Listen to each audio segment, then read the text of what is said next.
배나영의 보이스 플러스. 왜 사람들은 사이드 프로젝트에 열광하는 걸까요? 물론 먹고 살기가 녹록지 않아서 일을 늘려야 한다는 현실의 반영이라고 생각하면 좀 안타깝긴 하지만, 내가 너무 하고 싶은 뭔가가 있는데 본업 때문에 못했던 일을 부담 없이 시작할 수 있는, 나의 부캐를 만들 수 있는 프로젝트라고 생각하면 굉장히 신이 납니다. 직장에 열심히 출퇴근하면서 나의 본업에 충실하고, 또 월급은 꼬박꼬박 챙겨받으면서 직장에서 나만의 커리어를 쌓고, 그와 동시에 아침 저녁 나만의 시간을 확보해서 내가 정말 하고 싶었던 일, 시간이 없어서 미루거나 퇴직하면 하려고 했던 일들을 조금씩 해나가는 거죠. 그러는 동안 생기는 수익은 보너스죠. 요즘 미라클 모닝이나 저녁 루틴을 해나가는 분들이 많아지시는 이유도 이렇게 나를 위한 시간을 확보하고 내가 하고 싶은 걸 해보겠다는 어떤 의지의 발현이 아닌가 싶어요.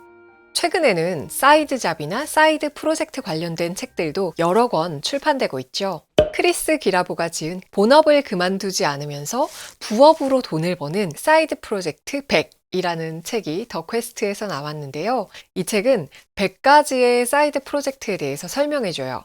100가지 사이드 프로젝트를 그대로 따라하는 게 아니라 어떻게 사이드 프로젝트를 진행해보면 좋을까, 이런 아이데이션에 도움을 주는 책이에요. 나라면 이렇게 변형해서 해보겠다, 이런 인사이트를 주는 책입니다. 조금 이따 자세히 소개해드릴게요. 윤소영 해피스완 작가님은 사이드 잡으로 월급만큼 돈 버는 법 이라는 책을 내셨어요. 윤소영 작가님은 20년 가까이 직장 생활을 하시는 분이고요. 네이버 블로그, 인스타그램, 또 컨설팅, 전자책 출판, 이런 다양한 사이드 잡을 갖고 계세요. 이렇게 파이프라인을 여러 개 만든 직장인이 해주는 현실적인 조언, 그리고 사이드 잡을 만든 과정, 발전을 위한 조언을 해주는 책이에요. 이것도 조금 이따 자세히 들어가 볼게요. 또 새로 나온 사이드 프로젝트 책 중에는 최재원 작가님이 쓰신 나의 첫 사이드 프로젝트라는 책이 있어요. 하고 싶은 게 너무 많은 사람들을 위한 어떤 라이프 스타일을 조언해주는 책인데요. 최재원 작가님이 처음으로 에어비앤비를 시작했던 경험을 바탕으로 해서 퍼스널 브랜딩, 비즈니스까지 나아가는 과정을 책에 담아냈어요. 제가 전에 최재원 작가님이 쓰신 책은 2번 소개한 적이 있어요. 기억하시나요? 이토록 쉽고 멋진 세계 여행, 그리고 작은 여행 다녀오겠습니다. 제가 아이링크에 걸어둘게요.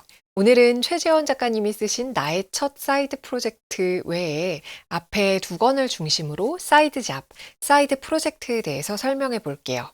내가 지금 하고 있는 본업을 그대로 유지하면서 새롭게 나에게 맞는 일을 찾고 도전하도록 가이드해주는 책들입니다. 어떻게 하면 우리가 사이드 프로젝트를 시작할 수 있는지, 어떻게 하면 우리가 사이드 잡으로 수익을 올릴 수 있는지, 이 2권의 책을 통해서 알아볼게요. 구독과 좋아요, 알림 설정 감사드리고요. 오늘의 영상이나 책에 대해 하고 싶은 이야기, 또 앞으로 읽고 싶은 책에 대한 이야기 댓글로 남겨주시면 다음 영상에 참고할게요. 본업을 그만두지 않으면서 부업으로 돈 버는 사이드 프로젝트 100. 크리스 길아보 지음, 신솔립 옮김, 더 퀘스트. 사이드 프로젝트 100. 말 그대로 사이드 프로젝트 100개를 설명한 책이에요. 크리스 길라보는 100달러로 세상에 뛰어들어라, 이런 스타트업 관련한 책을 썼고요. 또 미국에서 팟캐스트를 운영하고 있는데 한 달에 200만 번 이상 다운로드가 되면서 미국의 사이드 프로젝트 열풍을 일으켰어요. 팟캐스트에 소개된 수많은 사연들 중에서 가장 공감을 많이 받았던 100개의 에피소드를 책에 담았습니다. 이 책은 장점이 아주 명확해요. 첫 번째는 사이드 프로젝트를 진행한 사람이 원래 뭐 하는 사람인지, 또 어떻게 시작을 했는지, 혼자 시작했는지, 다른 친구들과 의논을 하면서 같이 시작을 했는지, 또 창업 비용이 얼마나 들었는지, 그래서 그 사이드 잡으로 연간 수입을 얼마나 올리고 있는지까지 정확하게 숫자로 보여줍니다. 책에 나온 창업 비용을 보면 정말 0달러에서부터 24달러, $3,000도 있었고요. $3,000면 360만 원 정도죠. 굉장히 다양한 창업 비용이 소개가 되어 있고요. 또 각각의 프로젝트별로 수입도 천차만별이에요. 어떤 목사님은 게임용 주사위를 만들어서 팔면서 1년에 1억 2천만 원 정도의 부수입을 올리고 계시더라고요. 대박이죠. 그래서 이 책을 읽으면 이런 사이드 프로젝트를 진행했더니 이 정도의 수입이 생기는구나. 이런 사실을 직관적이고 객관적으로 알 수 있어요. 또 이 책의 두 번째 장점은 어떤 사람이 사이드 프로젝트를 시작해서 이만큼을 벌었대. 이런 에피소드만 나열하는 게 아니라 사례별로 액션 플랜이 들어있어요. 그러니까 이 사업을 시작을 한다면 어떤 과정으로 진행해야 되는지 1, 2, 3, 4 번호를 붙여서 설명을 해줘요. 그리고 세 번째 장점. 저자가 말하는 원포인트 레슨이 들어있어요. 저자가 생각하기에 이 사이드 프로젝트를 성공시키려면 어떤 점이 중요한지, 어떤 점에 초점을 맞춰야 하는지, 또 어떤 점을 주의해야 할지 알려줍니다. 책에 나온 예시 하나를 살펴볼게요. 6번째 사례입니다. 제빵 수업이 가져다준 $17만. 테레사는 불행했던 결혼 생활에서 막 벗어나 경제력이 거의 없는 상태였다. 모텔에서 하우스키퍼 일이 끝나면 몇 가지 파트타임 일자리를 오가며 쉴 새 없이 일해야 했다. 그렇게 일해도 한동안은 푸드 스탬프, 미국 저소득층에게 식비를 지원하는 제도에 의존해서 가족이 먹고 살아야 했다. 게다가 장애가 있는 아들을 돌봐야 했고 불치병으로 투병 중인 친정 엄마도 있었기 때문에 제대로 된 직장을 구하기 어려웠다. 암울한 현실이 계속되던 어느 날 온라인 교육 플랫폼인 유데미에서 몇 가지 강의를 들었다. 다양한 강좌가 할인가로 $10였지만 당시 그녀에게는 부담스러운 금액이었다. 그러나 굳게 마음먹고 투자했다. 강좌를 듣던 어느 날 내가 직접 강좌를 개설하면 어떨까 하는 생각이 스쳤다. 주제는 단 하나, 바로 사워도우 빵 만들기였다. 초기에는 좋은 장비를 준비할 수 없었다. 전문가용 카메라나 고급 영상 편집 소프트웨어도 없었다. 이것저것 다 떠나서 제대로 된 주방조차 없었다.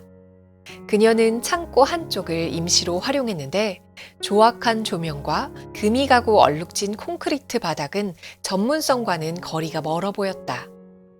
그럼에도 그녀는 포기하지 않았다. 강좌를 열기까지 넉 달이나 걸렸지만 어쨌든 해냈다. 첫 달 테레사는 $1,000의 수입을 거뒀고 그 강좌 하나로 연말까지 $28,000 이상을 벌었다. 테레사는 강좌를 계속 추가해 가면서 2년 동안 약 2억 1,300만 원을 벌었다고 해요. 이 예시의 액션 플랜이 어떻게 나와 있냐면 사람들에게 전수하고 싶은 기술이 무엇인지 구체적으로 생각해야 한다. 강좌를 어떻게 구성할지 계획한다. 그리고 온라인 강좌를 시작할 플랫폼을 선택한다. 제가 간략하게 설명을 드렸지만 이거보다는 조금 더 자세한 액션 플랜이 나와 있어서 나도 이것과 비슷한 사이드 프로젝트를 해보고 싶다. 이런 분들에게 도움이 될 것 같아요. 여기에 저자가 포인트를 강조하는데요. 온라인 강좌는 굉장히 다양한 주제가 있는데 강좌는 개성이 중요하다. 테레사의 사례는 제대로 된 접근법과 전달력만 있다면 별로 새로울 것 없는 기술로도 돈을 벌 수 있다는 걸 분명히 보여준다. 그런데 이 책을 읽으면서 사이드 프로젝트를 고민하실 때는 한 가지 주의하실 점이 있어요. 미국의 사례들이기 때문에 꽤 괜찮아 보이는 사이드 프로젝트가 있어도 그대로 한국에 적용하기는 좀 어려울 수 있어요. 예를 들어서 이 책의 사례에는 미국의 슈퍼볼 시즌에 중점적으로 임대를 하는 그런 부업이라던가 메이저리그 선수들의 야구 사인볼이나 굿즈를 만들어서 판매하는 그런 부업이 나오는데 이런 사이드 프로젝트는 우리나라에서 어렵겠죠. 또 크리스마스 시즌에 산타의 손편지를 대신 전해준다거나 이런 것도 우리나라와는 문화가 조금 달라서 그대로 적용하기는 어려울 것 같아요. 또 하나, 시장의 규모가 우리하고는 정말 사이즈가 다르다는 점. 같은 사이드 프로젝트를 우리나라에서 시도하더라도 생각해 볼 점들이 분명히 있는 듯해요. 하지만 그럼에도 불구하고, 아, 미국에서는 이렇게 했구나. 캐나다에서는 이런 식으로 진행을 했구나. 우리나라에서는 이렇게 변형해서 가져오면 어떨까? 이런 생각이 드는 사이드 프로젝트들이 많습니다. 그래서 이런 분들께 책을 추천할게요. 내가 사이드 프로젝트를 해보고 싶은데 사실 나는 어떤 사이드 프로젝트를 시작해야 할지 잘 모르겠다. 이런 분들이라면 책에 나온 100가지 사이드 프로젝트를 살펴보시는 동안 부업이나 심지어 창업의 아이디어도 얻으실 수 있을 것 같습니다. 아이데이션 단계에서 활용하면 좋을 책이에요. 부업의 좋은 점은 아직 회사에 다니고 있지만 원치 않을 때 언제든지 직장을 그만둘 수 있는 안전망 역할을 해준다는 것이죠. 삶의 주도권이 생기면 많은 것이 달라집니다. 86번째 사례, 모기 퇴치 팔찌로 1년에 4억을 버는 매슈. 슬기로운 엔잡러의 퇴근 이후 라이프, 사이드 잡으로 월급만큼 돈 버는 법, 윤소영 지음, 더블 N. 이 책은 방금 전의 사이드 프로젝트 100보다는 조금 더 가깝게 느껴지실 것 같아요. 우리나라의 직장인, 온라인 부서에서 콘텐츠 기획을 하시는 윤소영 작가님이 쓰시기도 했고요. 또 지금 사이드 잡으로 네이버 블로그, 인스타그램 같은 걸 하시는데요. 이런 SNS는 수익이 안 나서 그렇지 우리도 다들 하고 있지 않나요? 윤소영 작가님은 블로그나 인스타그램 외에도 컨설팅이나 전자책 출판까지 굉장히 다양한 사이드 잡을 갖고 계세요. 작가님은 이렇게 여러 사이드 잡, 여러 파이프라인을 갖게 된 지 1년 만에 갖고 계신 마이너스 통장 잔고를 다 갚으셨다고 해요. 영상 보시는 분들 중에서도 내가 기존에 가지고 있던 SNS, 블로그나 인스타그램으로 어떻게 파이프라인을 만들지 고민하신다면 도움이 될 것 같습니다. 책 전체를 살펴보면 5개의 챕터가 있어요.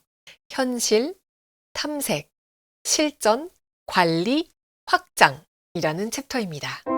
현실, 회사는 원래 다 그런 곳입니다. 이 챕터에는 정말 회사의 현실을 그대로 보여주는 에피소드들이 들어있어요. 작가님은 퇴직을 하고 싶은 마음이 들다가도 이직도, 창업도 할 수 없는 마이너스 통장 때문에 어떻게 하면 빚이 없이 퇴직을 할 수 있을까 고민이 돼서 사이드 잡을 시작하셨다고 해요. 처음에는 속눈썹 연장술에서부터 제과 제빵까지 배워보셨대요. 그리고 1년 동안 굉장히 열심히 공부를 해서 공인중개사 자격증도 따셨어요. 그런데 지금 이 일들은 다 하고 계시지 않아요. 작가님의 말씀에 따르면 결국 이 일들은 다 뻘짓이 되었지만 이때 투자한 시간과 소비한 돈이 나만의 특별한 스토리가 되고 또 나의 사이드 잡의 기반이 되었다. 이렇게 말씀하세요. 그러면서 이렇게 시행착오를 겪지 않고 사이드 잡을 준비할 때 알았으면 좋았을 것들 몇 가지를 정리하셨는데 이게 꿀팁입니다. 금전 투자가 있어야 제대로 배우게 된다. 우리가 사이드 잡을 고민할 때 뭘 배워서 해볼까 생각하잖아요. 그때 금전 투자가 있어야 제대로 배우게 된다고 하시네요. 이 부분 잠깐 읽어드릴게요. 팁!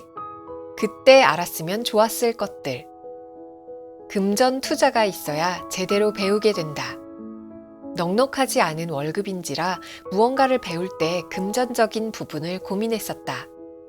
가급적이면 무료로 배울 수 있다거나 아마추어에게 어깨 넘어 배우는 일도 많았다. 그러나 어느 정도의 투자가 따라야 몰입도 가능하다는 생각이 든다. 들어간 돈이 아까워서라도 제대로 배우고 실행하려는 의지가 샘솟기 마련이다. 처음부터 마무리까지 어느 정도의 비용이 드는지 체크해 봐야 한다. A만 배우면 되는 줄 알았는데 B, C, D를 더 배워야 끝나는 경우도 있고 재료비가 학원비보다 더 많이 들어가는 경우도 있다. 비용을 물어보는 건 부끄러운 일이 아니다. 대략 얼마의 비용이 드는지, 그 투자로 인해 내가 다시 얼마를 벌어들일 수 있는지, 회수할 수 있는 시점은 언제일지 꼼꼼하게 계산기를 두드려 볼 필요가 있다. 탐색, 사이드 잡을 꿈꾸는 당신에게. 작가님은 1년 동안 하루에 5시간씩 자면서 공인중개사 자격증을 따셨는데 왜 계속 회사에 다니셨을까요? 이유는 이렇습니다. 가진 건 마이너스 통장뿐인데 부동산 사무실 개업을 하려면 적어도 1억이 넘게 있어야 하고 매월 입금되는 월급을 포기하고 그렇게 0에서부터 시작하기에는 너무 어려웠던 거예요. 그러니까 생계형 직장인인데 직장을 접고 새로운 일을 시작하려면 너무 리스크가 큰 거죠. 그래서 어떻게 시작을 하셨냐면 내가 할 수 있는 일이 무엇인지 다른 사람과 비교하지 않고 내 업무와 비슷한 일에서 출발했어요.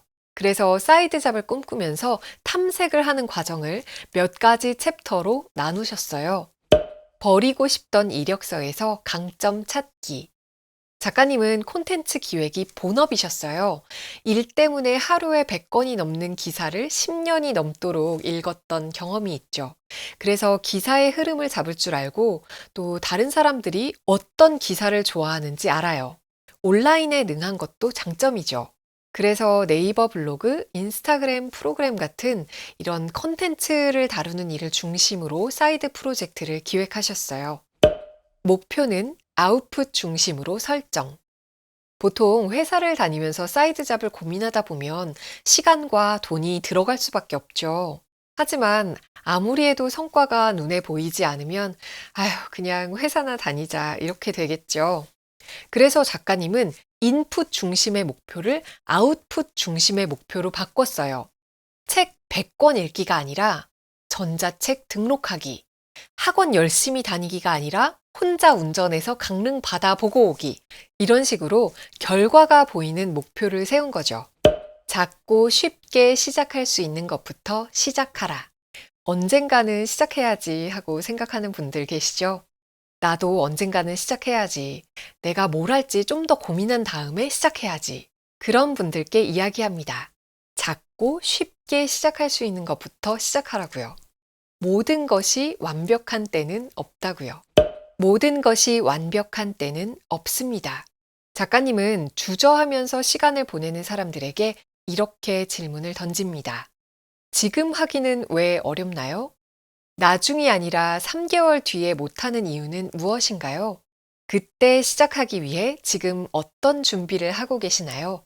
맞아요. 완벽하게 준비할 수도 없을 뿐더러 또 완벽하게 준비한다고 해서 중간에 시행착오가 없는 건 아니거든요. 시작해야 부족함이 보이고 또 그 다음에 뭘 할지 보입니다. 그럼에도 불구하고 본업이 제일 중요해. 많은 직장에서 사이드 프로젝트를 하는 사람들을 좋게 보지 않는 걸로 알고 있어요. 현실적으로 그렇습니다.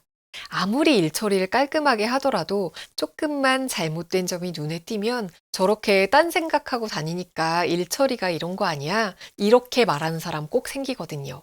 회사의 실적이 나빠졌을 때, 상대적으로 평가를 해야 하는 상황이 왔을 때 괜히 딴짓하는 사람처럼 여겨질 수 있는 게 현실이에요. 그래서 작가님은 무조건 본업의 경쟁력을 키워야 한다. 본업과 사이드 잡의 균형을 유지하고 싶은 만큼 직장 생활에 충실해야 한다고 말합니다. 부업을 해본 사람들은 매달 받는 월급이 얼마나 소중한지 잘 알죠? 그런 면에서 본업의 경쟁력을 키우는 것도 중요합니다. 여기까지가 작가님이 말하는 탐색과 준비 편이에요. 책에는 실전, 관리, 확장까지 목차가 이어지는데요. 작가님처럼 자신의 SNS를 통해 컨텐츠를 통해서 사이드 프로젝트를 진행하고 싶은 분이시라면 관심 있게 읽어볼 만한 책입니다. 여러분은 사이드 잡을 하는데 가장 어려운 일이 뭐라고 생각하세요? 작가님은 초라하게 시작하는 것이 가장 어려운 일이라고 말해요. 사이드 잡을 하는데 가장 어려운 일이 무엇일까? 초라하게 시작하는 것, 그 초라함을 견디는 것이다. 누구나 시작은 흑역사다. 초라한 시작 뒤에 끊임없이 작은 시도들을 이어가자. 나 역시 강남역 스타벅스에서 2시간 정도 블로그의 기능을 알려드리고 받은 10만 원이 사이드 잡의 시작이었다. 소중한 주말에 강남까지 나가는 귀찮음을 감수한 것이 더 작은 시작이었다. 항상 그랬듯 누군가의 질문에 친절하게 대답했던 것도 작은 시작이었다. 이런 작고 작은 시작들이 모였을 뿐인데 헤어질 때 내 손에 쥐어졌던 봉투의 감촉을 나는 잊지 못한다. 그 하얀 봉투에 들어있던 5만 원짜리 2장을 오래도록 쓰지 못하고 한동안 가방에 넣어 다녔던 기억이 아직도 선하다.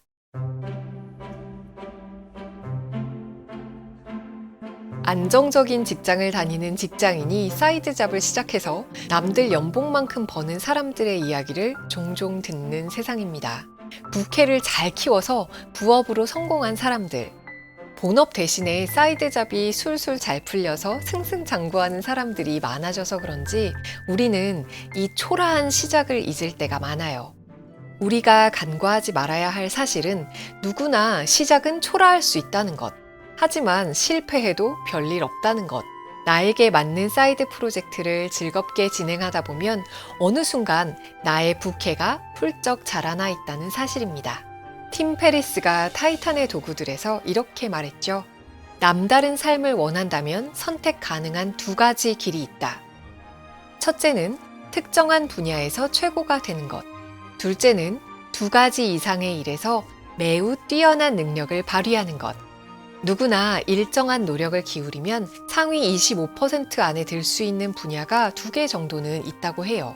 사이드 프로젝트를 기획하시는 분들께 유용한 조언이 될 것 같습니다. 여러분의 사이드 프로젝트는 무엇인지 댓글로 남겨주시면 서로 응원도 하고 재미있을 것 같아요.